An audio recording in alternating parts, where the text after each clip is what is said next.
covering the islands of the Bahamas. ZNS Network presents The Bahamas Tonight.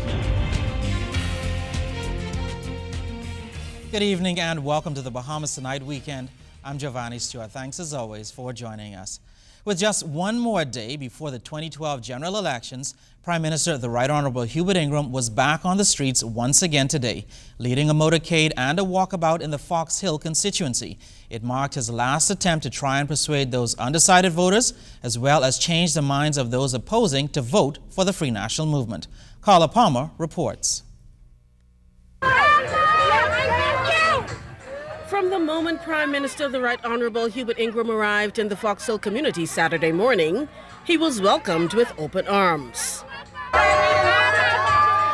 All along the route of his motorcade, from one house to the next, the expressions of affection were realized, and the Prime Minister returned their embrace. You do my heart good this morning. We were enthusiastically received all over Fox Hill. Prime Minister Ingram says it was important that he touch and lend an ear to all Bahamians, aware that he will not get the support of all in this upcoming general election. Still, Prime Minister Ingram remains focused and optimistic of this 2012 electoral victory. Come Monday, Fox Hill gone.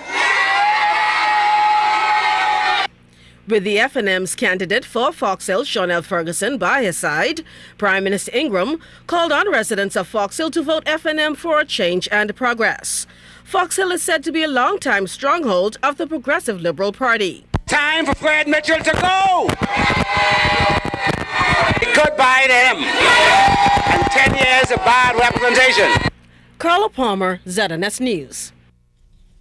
Well, yesterday, Prime Minister Ingram stopped in Montague, Marathon, and Angliston on the campaign trail. We get more from Shanique Miller. Testimony of the Opportunity Society started by the FNM in the last 5 years. Jobs under his administration. Good jobs. I am working. Yes. Greatness. This is no we have we support. Means a lot to us. You see they saying he down for us. You see they saying the youths of this country. That's all it's about. Him and the youths. That's what he down for. Jamal Clark greeted the Prime Minister as he walked about the Camp Road, Minnie Street, Wolf Road and Pinedale areas yesterday evening, eager to tell him that he's benefited from the programs and policies the Ingram administration put in place. I have a bank account, money on my account. You see they saying I ain't break, see the smile? Is this the first time in your life? Yes. You see they saying? And none of them, all my dogs get jobs and none of them break. Yeah. In the egg, being break under the FNM administration. As he's done for the last 3 weeks, Prime Minister Ingram took to the streets again yesterday, speaking to residents regardless of party affiliation, shaking hands and embracing many.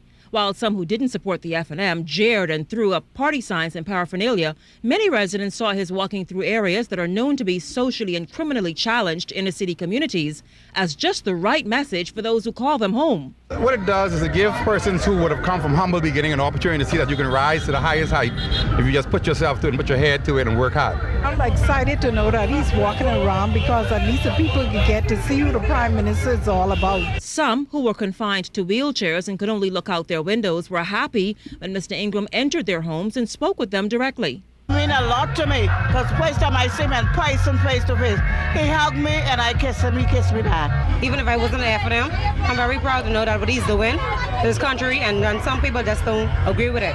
So I'm very proud of what he's doing in this country. I am so glad that he's walking. I know when he gets into power, he's going to make a difference and he's going to make a change, and I am standing by him 100%. We call these kind of areas the ghetto. So right now he's in the areas walking, mixing along with everybody. PLPs, FNMs, ZNS, it don't matter. He's still the Prime Minister for this country. We need him today. Now, while everyone thought the walkabout was a step in the right direction, one woman thought both parties shouldn't do it on the same day. You see, while Mr. Ingram walked in the area in the vicinity of Marathon Mall, so too was the PLP's candidate, Jerome Fitzgerald, and a group of PLP supporters. I'm proud to see the Prime Minister coming through the globe. I'm proud of him, hats off. But to see both sides of the party arguing and carrying on, I'm very disappointed. This is the first time the Senator Fitzgerald has walked here since the campaign started, and he decided to walk today. Then our Prime Minister's here. I don't understand. Undeterred, the Prime Minister continued through the constituency, greeting residents, posing for pictures, and talking to the children and others who sought him out. After hearing how his presence in the community lifted the spirits of so many residents, he said he was happy to provide that example. It fills my heart. The reality is there are many women in this country who see me as representative of what their sons and daughters can be. And that's why I have such strong support amongst them. My support in over the hill areas is very strong. People are going to be very surprised how well we do in the election in grassroots area of the Bahamas. Inspired by the story of Jamal, Ingram said his administration has been working to create programs in the last 5 years that would not only lift the spirits of young men and women, but empower them as well. One of the things we do in the job readiness program is we are ensuring that young people open bank accounts so they learn how to save, how to put their money in the bank. So they also get skills. I think it helps them to really understand his passion for people, especially in the inner city community, his dedication and commitment over the years while in government. He shakes my hand, but I don't know what to say. This is unbelievable. Shanique Miller, ZNS News. Meantime, last night the Progressive Liberal Party held its last Clifford Park rally in the run-up to the election day, urging New Providence voters not to substitute new-look politics with familiarity when they go to the polls on Monday. And as Keishla Adley tells us in this report, PLP leader, the Right Honourable Perry Christie, also addressed the controversy over oil exploration, which has become a hot-button election debate. What would it feel like to wake up on May the 8th and know you had 5 more years of Hubert Ingram? Do you want that? That possibility may represent the Progressive Liberal Party's biggest fight, but it's not the only one. Urging voters not to seek new hope in novice politicians, party leader, the Right Honourable Perry Christie, advised the electorate not to fall subject to the Democratic National Alliance's New Hope message. I know you know that the DNA cannot win. The DNA isn't going to win. And no matter how much we try to build that on, the DNA cannot win this election. So what we need to do is to make sure you don't use your vote as a protest and end up with 5 more years of a government that doesn't believe in you. And in another response to controversy, Mr. Christie reiterated his stance on oil exploration. We will hold a national referendum once all the facts are on the table to determine whether or not oil drilling takes place in the Bahamas. Do you think Hubert Ingram and the FNM would do that?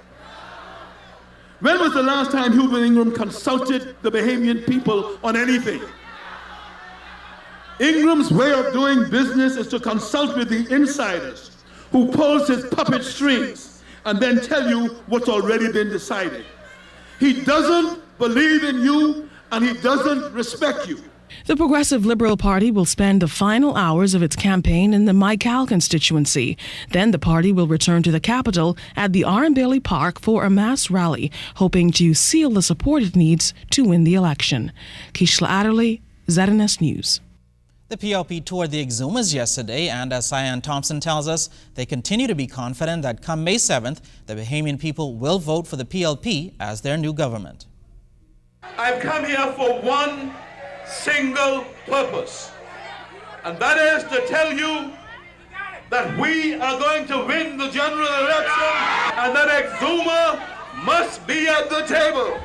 The PLP leader questioned why Exumians would vote for the FNM candidate who he claims was rejected in the constituency he represented. And they say that Fenton Moore is going to win this seat?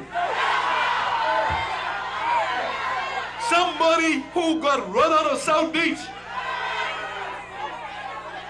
who left South Beach to come here, secondhand, tested and rejected. Mr. Christie reminded residents not to vote for the FNM government, who he claimed took away important components of their livelihood. Ingram made a mistake in cutting out duty-free. He made a big mistake in giving you the exemptions and taking it away. Well, we can bring Exuma back. Mr. Christie says that if elected, his government will be committed to the Bahamian people. Hubert Ingram has tried everything he could. He's hired a lot of people on this job program. And then they put out rumors that we can stop them from working, telling lies on us. I just want you to know that in 2002 when we won, he hired up to 400 people on temporary jobs. When my government assembled itself in the first cabinet meeting, we said we are not going to let those people go. And even though they were hired temporarily, we were going to keep them working full-time, and they're still working.